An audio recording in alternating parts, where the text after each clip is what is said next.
people away, wouldn't you? I think even Howard would say that. Howard would say, we'll take them. He'd blow them away with big deals. One deal would be the end. That would be it. But we've terminated the Green New scam. It was a scam. And halted tens of billions of dollars of money, wasteful deficit spending. It was like throwing money right out the window. And in the coming weeks, we'll pass the largest tax cuts in American history. And I think even more so, we'll be doing things for business like you've never seen before. You saw it in a little smaller version at the beginning of our last term. You know, we had the most successful 4 years that any president has ever had. The stock market was up 88%. The other markets were up almost 100%. And that's despite COVID and all the crazy things happening. But we had a tremendous 4 years. We've given credit for that, actually. But our big, beautiful bill, as I call it, our big, beautiful bill, we may name it that, actually, will include 100% expensing retroactive to January 20th. So that's all the way back to just about the beginning of the year. So expensing 1 year, you take a deduction 1 year, so you can build your factories right now, essentially almost tax-free, if you think about it. Nobody's ever been given that. And we're going to make that expensing for a 4-year period at a full 100%. And you had deductions you'd do from 100% to 80 to 60 to 40 to 20 to Zippo. And now what we're going to do is we're going to keep it at that level, and we're going to have it for 4 years. So I believe that was one of the reasons that we had such unbelievable growth. Also, we allowed you to bring money back from outside of the country. It was impossible. You had to have 15 different law firms representing you. It was so complicated. And worse was that the tax rate was 65%. I lowered the rate substantially, but still a lot. You know, we shouldn't take your money just to hold you hostage, right? So we lowered it to a reasonable amount. And we took in trillions of dollars, came back. Apple brought in a tremendous amount of money. A lot of the companies here brought in a lot of money. And the businesses represented today clearly understand that if you build your factory in the United States, your tariff rate is 0. And you have other advantages too. And not the least of which is what I just said, having to do with the bill. Now, we have to get that bill approved. So call your local representative, please, and make sure that we get it approved, because I don't want to talk too early, but we're doing well with the Republican Congress. We have the Senate is doing great, and the House is doing great.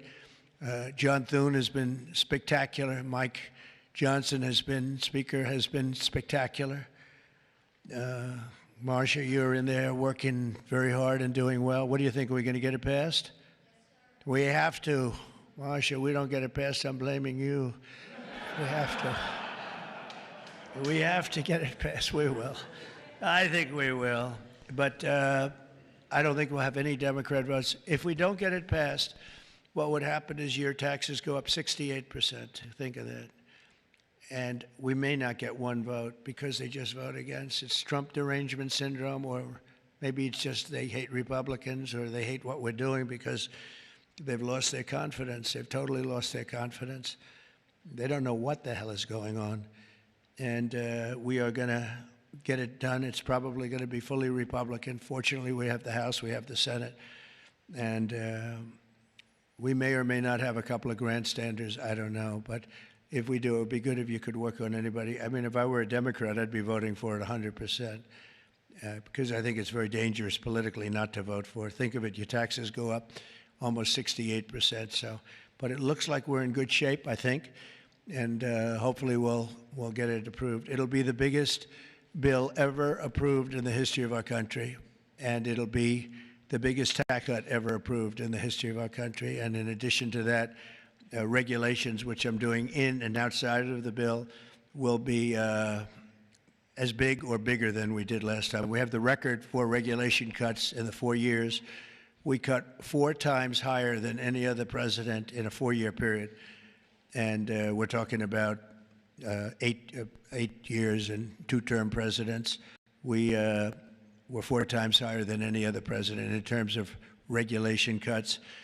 And I went to a friend of mine who happens to be in the room, one of the biggest business leaders. I won't mention him because I don't know, maybe he'll like it, maybe he won't. I said to him, so have you had your choice between the big tax cut last time and the big regulation cuts, which were the biggest we've ever done. I would have said taxes, but he would have said regulation. I said, which was more important to you? And he said, if I could only have one, yeah, if you could only have one, he said, most important would have been regulation. The regulation was more important than the tax cut. And I mean, we cut your taxes from almost 40% down to 21%. Now we're bringing your taxes down from 21% to 15% if you build your product, make your product in the USA. So if you make it in the USA, those chips, those beautiful chips, will make those suckers in the USA, and you're going to be all the way down to 15%. And I think there's never been anything like it. So now we're at the lowest scale for a large country, by far the lowest scale.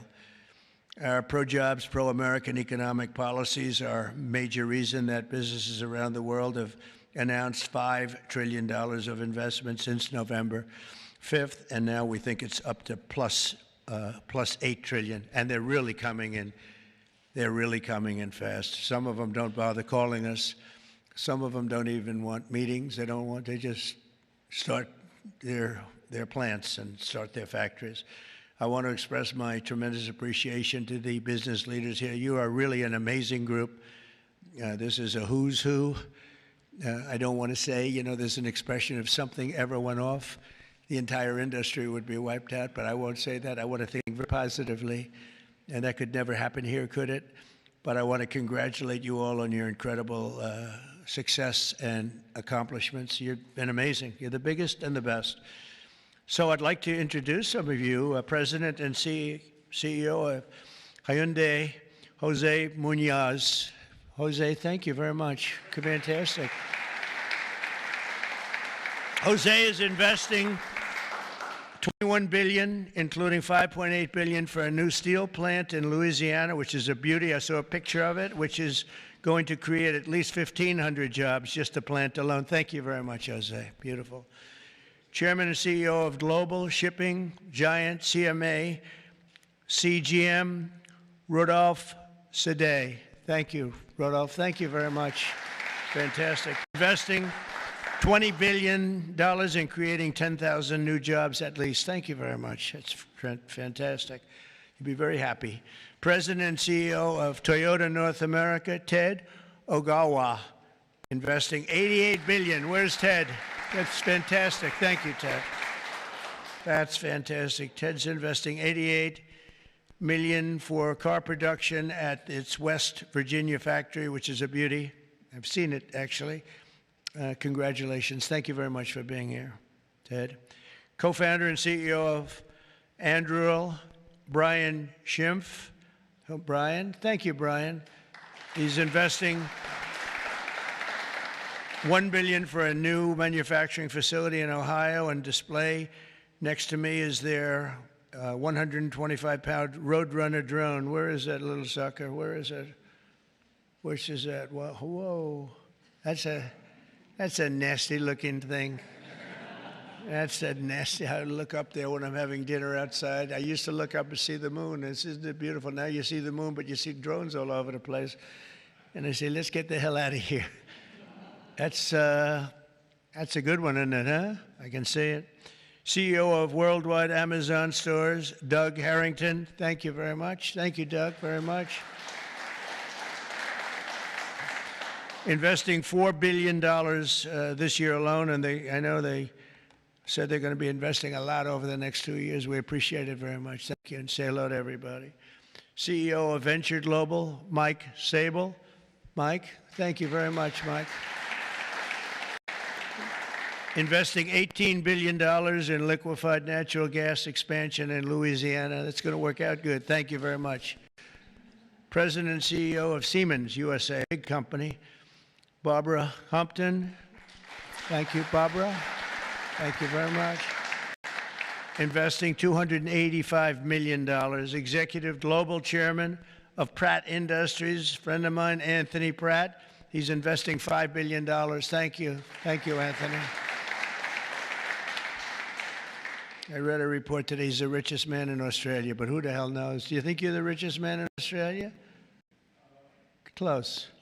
I don't like to put you on the spot like that, Anthony, but that's pretty good. Thank you very much. That's great. $5 billion. Founder and CEO, Chobani Hamde Oleaka. Where are you? Thank you very much. Investing $1.2 billion. Thank you very much. CEO of Bell Brands USA, Yvonne Girard. Yvonne, thank you very much. Thank you very much. $350 million.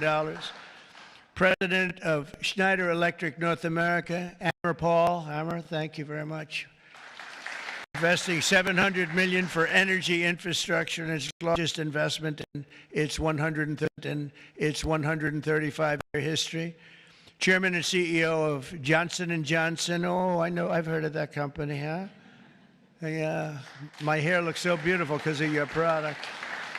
Joaquin Duato, $55 billion manufacturing plant and research and development and technology. Thank you very much. $55 billion. That's a lot. But you got to catch up with Apple and some of the others. We got to get you to make a little. You one of the few companies that could do that, right? Chair and CEO of Eli Lilly, a great guy. Every time I talk to him about drug prices, he sweet talks me. He tells me about the middleman. The middleman keeps telling me about the middleman. By the time I leave the meetings, I was telling my people, I say, gee, he's giving us a great bargain. You know, but David, you have done some job. David Ricks, you have done some job. I'll see you later, too. $27 billion, doubling its manufacturing investment in the U.S., and he's got a very hot topic right now going, don't you? This stuff is doing really well, isn't it? Really hot company. Thank you very much, David. CEO of Novartis, Vas Narasimhan, and that's $23 billion. Thank you. Thank you very much. Thank you, Vas. CEO of Genentech, Ashley Mugargi, $50 billion. Whoa, that's a lot of money. Good, thank you, Ashley. That's a big one. CEO of AbbVie, Rob Michael, $10 billion. Thank you very much. Thank you, good company. President and CEO of Thermo Fisher, Mark Casper, $2 billion. Thank you, Mark, very much. Chairman and CEO of Merck, great company, Rob Davis, $9 billion. Thank you very much, Rob. Chairman and CEO of Abbott, Robert Ford, $500 million. Thank you, Robert. Chairman and CEO of a company called IBM. Arvind, where are you? Where are you? Thank you very much. That's fantastic. $150 billion. That's all? That's great. Thank you very much. You've done a great job. You've done a great job with that company, too, I'll tell you. Chairman and CEO of GE Aerospace, Larry Culp. Larry, thank you very much, Larry. And Larry's investing $1 billion in manufacturing across 16 states, and with us as we have the model of their F-110 engine, which I hear is like, I must tell you, I hear it's the hottest engine there is. You got a gold mine over there, Larry, which powers our nation's finest fighter jets and other jets. And your big engine is really something that I hear is beyond anything that has been produced yet. So good luck with it. And Larry, we're going to ask you to say a few words, actually. So come on up. Thank you. Thank you. Thank you, Mr. President. It's an honor to be here representing all of my colleagues at GE Aerospace. We are today 125 years old, but we are inventing the future of flight.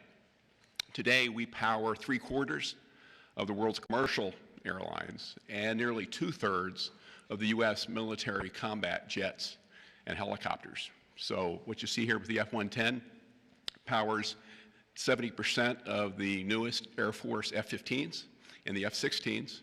I know you were in Michigan just yesterday. Yeah. This is the engine that will be under wing on the F-15EX Eagle II that the Michigan Air National Guard will soon be flying.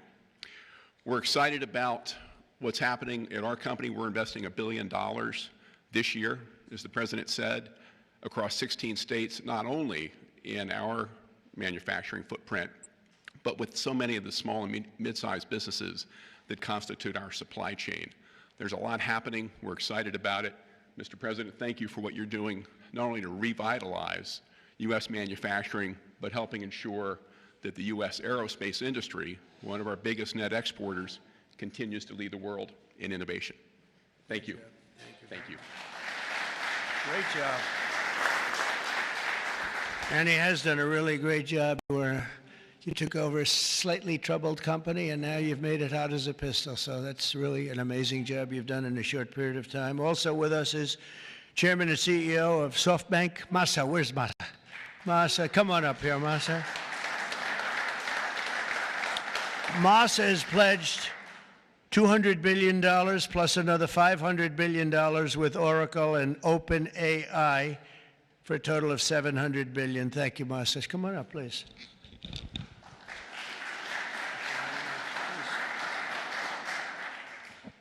Well, first time of Trump administration, we made an announcement, commitment, $50 billion. We delivered $70 billion over 4 years last time. This time, I tried to commit $100 billion, and President Trump said, "Oh, Masa, go for more." so we did that $200 billion commitment, and then right after that, we SoftBank, OpenAI, Oracle, and MGX together, we announced $500 billion investment. This is the largest investment for infrastructure in the United States, investment. And I think this is more than the scale. The importance is this is the largest infrastructure for the AI, which is the future of mankind, I believe. It's going to change every industry, every way of how our mankind's lifestyle of the future. I am committed. U.S. is the center of innovation. U.S. must continue the leadership of AI. Thank you very much. Thank you. Thank you very much. Great honor. Thank you very much, Masa. Been a friend of mine for a long time. These guys are mover. We got to say, you are really something. It's great. We appreciate it too. It's great spirit, great genius. Tim Cook from Apple is pledging, not only pledging, is committed to $500 billion. They're going to build plants all over the country, 7 or 8 different states. They've already started. And so I want to thank Tim. That's such a big investment for somebody that, had them pretty much in one location, as you know. Now they're coming into the United States, I believe, because of the spirit and the tariffs and the incentives. So that's Apple for $500 billion. And one of the most brilliant men that you'll ever meet, the man that's done in a short period of time something that is incredible. He's the founder, CEO, and president of NVIDIA, Jensen Huang. He's producing up to $500 billion over the next 4 years to manufacture the most powerful AI chips entirely in the USA for the first time ever. Jensen, would you come up and say a few words? This is a smart cookie. Thank you, sir. Thank you, Mr. President. It's a great honor to be here.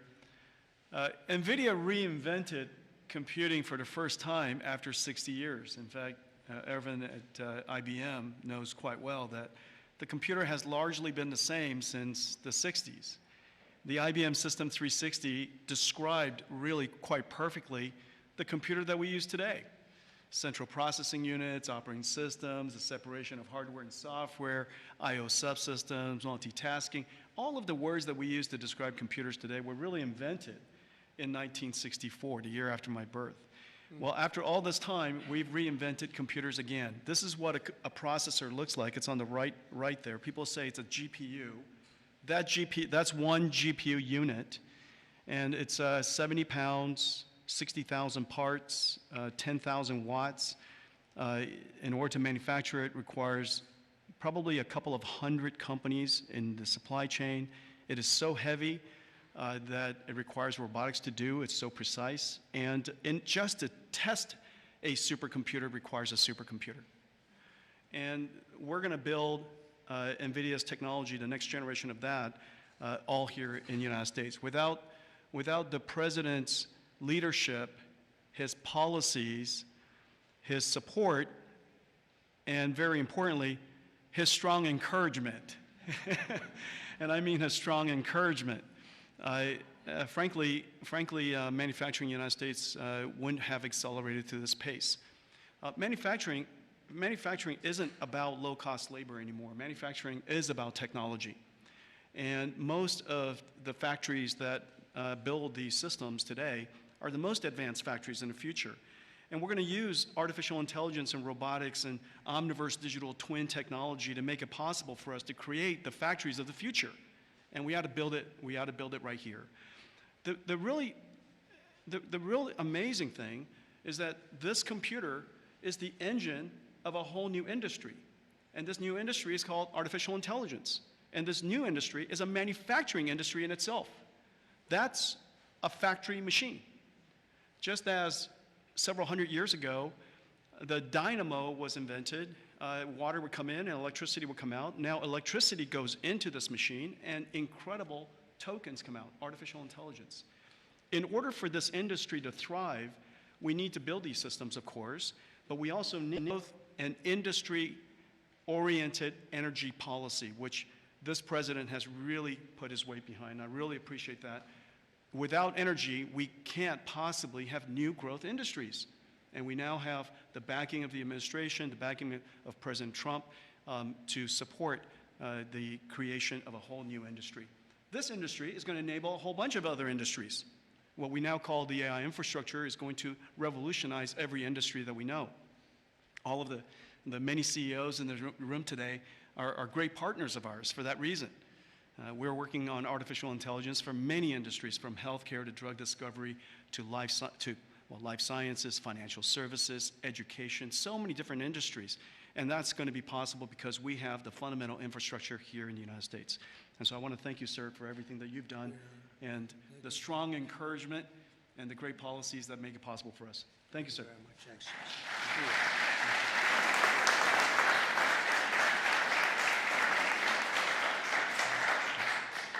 Another brilliant man. You know, we have brilliant people here, and we like brilliant people, actually, but we have a lot of brilliant people in this group, and it's an honor to be with you. Past 100 days have been fighting to reclaim our jobs and bring our country back to a level that it's never seen before, and again renew the American dream, which is what we're doing.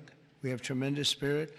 I don't know if you've heard, but it's become really quite a story. I see Pete's right over here, Secretary of Defense. We have the largest number of new enlistees or people enlisting in the military forces that we've ever had. And if you remember, 6 months ago, we couldn't get anybody to sign up.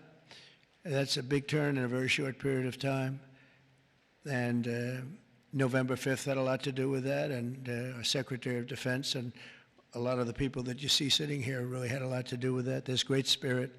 I can say that also with the police forces throughout the country. We're having a hard time filling them up. It's a dangerous job, but now we have waiting lists at almost every place. And that's an amazing accomplishment when you think. It's amazing.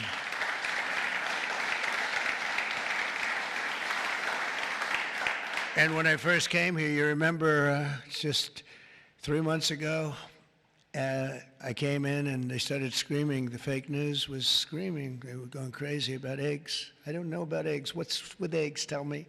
They said, their cost is up 50%, and you won't have them for Easter. I said, well, I'll have to get onto it, but this isn't my problem. This is Biden's problem. I've only been here for 4 days. They're screaming at me about eggs like it was my fault. I just got here. Didn't know anything. Didn't know anything about it. We got it taken care of, and eggs dropped 87% in the last short period of time, and everybody had eggs for Easter. In fact, we had a big Easter egg hunt on the lawns. We had 48,000 people actually came. And we had a lot of eggs. I don't know how many, but there were a lot. We didn't use plastic. They said, could you use plastic eggs? This is in early January. And I see our Secretary of Agriculture is here. Would you stand up? You did a great job. You got me out of a lot of trouble. Brooke Rollins. She got me out of a lot because they were trying to blame me for eggs, and I didn't know anything about it yet. Explain it to me. But we had plenty of eggs, Brooke, right, for Easter. There was no dearth. And we have another man in the audience who's maybe the most important man in the room because he's the head of the Environmental Protection Agency, meaning he's the one that approves all your plants. And when Jensen and some of the others came in about numerous of the others, especially having to do with AI, they came in, I learned a lot. Number one, I learned we need double the electricity that we have right now for the whole country, and really more than that. I mean, 2 times would be even better. It was like unlimited thirst for electricity. And at first I said, how's that possible? But that's, whatever it is, it's possible. That machine that you say you can barely lift is, I guess, it sucks up a lot of energy. But we need more than double what we have right now. So you take all of the energy, even the energy in this beautiful, incredible, it's just the greatest. I mean, no matter, I don't care where you come from with your $50 billion plant, the White House is the White House, right? You got to see in the Oval Office. If you want to take a trip down to the Oval Office, any of you come down with me. I'll show you a beautiful office. It'll blow your beautiful offices away. They'll stop and they'll say, for a lot of other reasons, but it's a beautiful place. And if you want to, I'm serious, you can do that. But I told Jensen, I told Tim, I told everybody that's building these very big, incredible plants, really plants of the future. They were talking about hooking into the grid. I said, well, the grid is old, and it's subject to mishap. Things can happen, including storms and much worse than storms. And if you want, I'll let you build your own utility plant, your own electric plant along with your building. You can build it inside of the plant or you can build it outside of the plant. And I went to Lee Zeldin right here, and I said, Lee, we got to get fast approvals for these people. They're going to do the best job. They're going to have the best engineers, the best everything. We'd like to have them build their electric for them. They don't have to go outside. You become a utility. You become a great producer of electric, and if you have any extra, you put it back into the grid if you want, or you sell it back in. But you're going to be able to build, so this way we don't have to worry about, do we have enough? Because if you look at California, they have brownouts, blackouts, and everything else. They don't know what the hell they're doing. Governor doesn't have a clue. But the last thing you want to do is be hooking up to the California grid so that we can go in and you'll say, gee, we have to close down the factory for a couple of days. We have a little brownout going on. So you're going to be able to build your own plant and produce as much electric as your beautiful heart's desire. And that'll be something that nobody's done before. And we're going to ask Lee to get those approved very quickly. And he'll get it approved before you can even imagine. He's great. He's great. He knows the difference. You can take years to get those approved. I would say previous to us, it would be years and years. Or you could take weeks to get them approved, and it'll be just as good.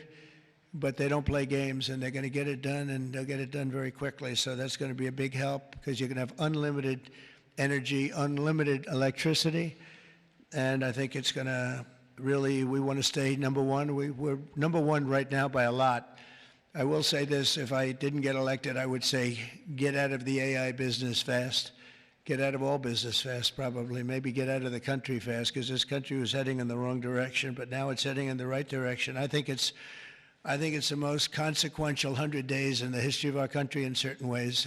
We had an editorial from a group that normally wouldn't give good editorials to people like me, and they said he's the most consequential president because of what he's doing with all of these policies that you're reading about, long beyond the electricity and the plants, having to do with many other things like secure borders and all of the many, many things. I could go down and name them.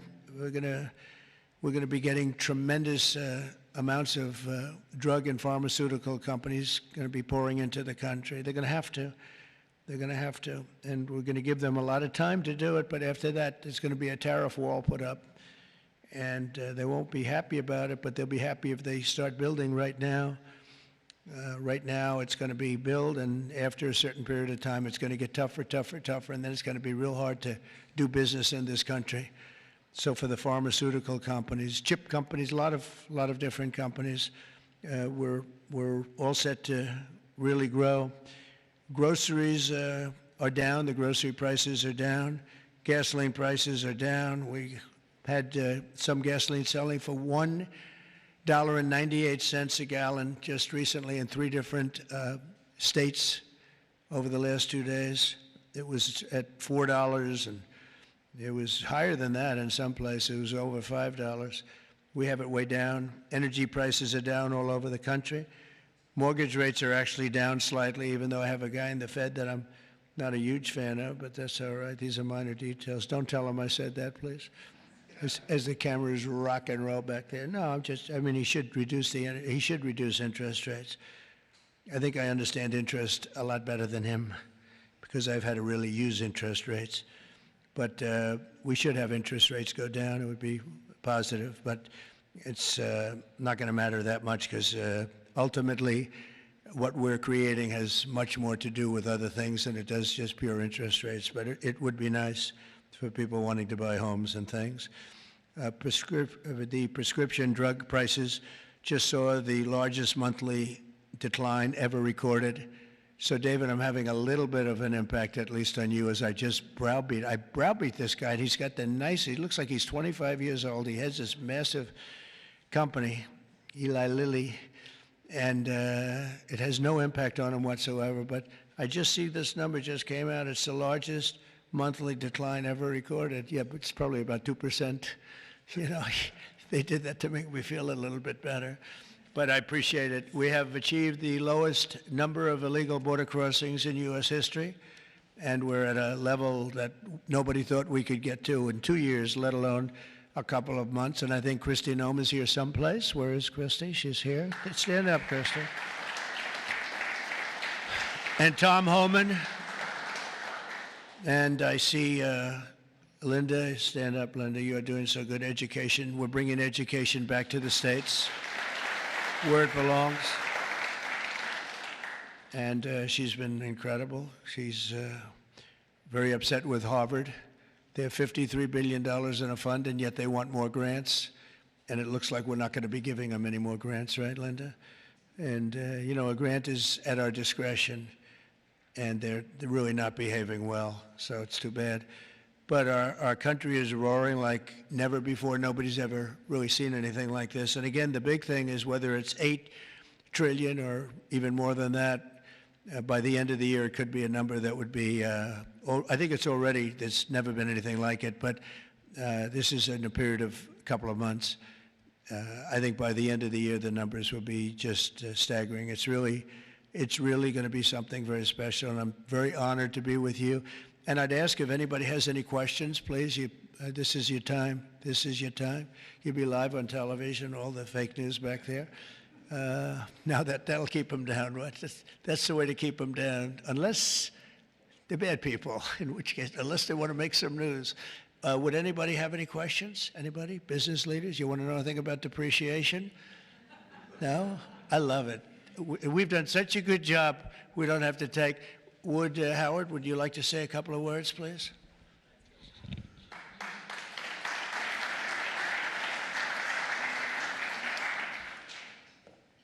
The president talks about $8 trillion coming into America. And there's only one reason it's coming in. It's because he's finally set an industrial policy for the United States of America. We are the greatest economy in the world. We finally have a president who understands that we need to reindustrialize. We need to be made in America, made in the USA. And you feel it. You feel it with these leaders. You feel it across all your peers. Everyone feels it. It's coming back to America, and we are going to be rocking. So thank you, sir. Great job. Great job. So thank you very much, everybody. And for the business leaders, if any of you would like to come down to the Oval and say hello, if you've never seen it, if you have seen it, just go home and enjoy your lives, count your money. But if you'd like to come down, I'm heading down there now. And again, thank you very much, everybody. Pam, you're doing a fantastic job. You're doing a fantastic job. Thank you very much. Thank you, everybody. Thank you.